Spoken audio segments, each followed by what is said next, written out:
Office ഒക്കെ wear ചെയ്യുമ്പോൾ use ചെയ്യാൻ പറ്റിയ അടിപൊളി ഇന്നോവയ കളക്ഷൻസ് ഉള്ള ഒരു ഷോപ്പ് നമ്മുടെ ചേലക്കരയിൽ സ്റ്റാർട്ട് ചെയ്തിട്ടുണ്ട്. അപ്പൊ നമുക്കൊന്ന് നോക്കിയാലോ. ലേഡി ബഗ് ലിങ്കറി ആൻഡ് ഇന്നോവയ സ്റ്റോർ ചേലക്കര.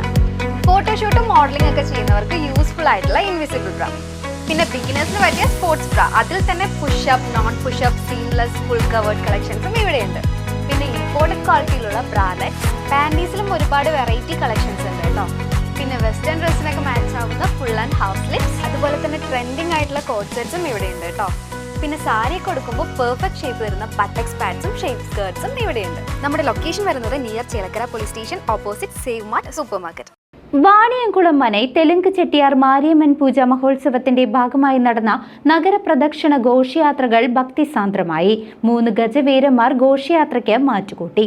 വാണിയംകുളം 24 മനൈ തെലുങ്ക് ചെട്ടിയാർ മാരിയമ്മൻ പൂജ മഹോത്സവത്തിന്റെ ഭാഗമായുള്ള നഗരപ്രദക്ഷിണ ഘോഷയാത്രകൾ ഭക്തജനത്തിരക്കിൽ ഭക്തിസാന്ദ്രമായി മാറി.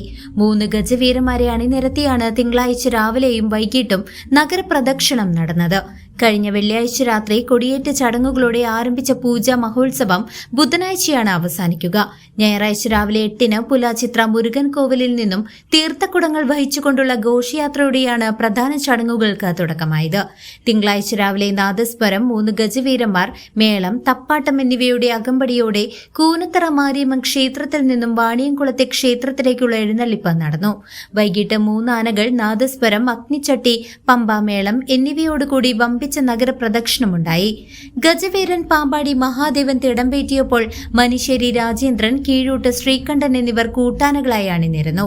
ചൊവ്വാഴ്ചയും വിവിധ ക്ഷേത്ര ചടങ്ങുകൾക്ക് പുറമെ അന്നദാനവും വൈകിട്ട് ഗുരുതിയാട്ടവും മാവിളക്ക് പൂജയും ഉണ്ടാകും. കൂടാതെ രാത്രി 7 മണിക്ക് വാണിയംകുളം പഞ്ചായത്ത് മൈതാനിയിൽ അതിഗംഭീര ഗാനമേളയും അരങ്ങേറും.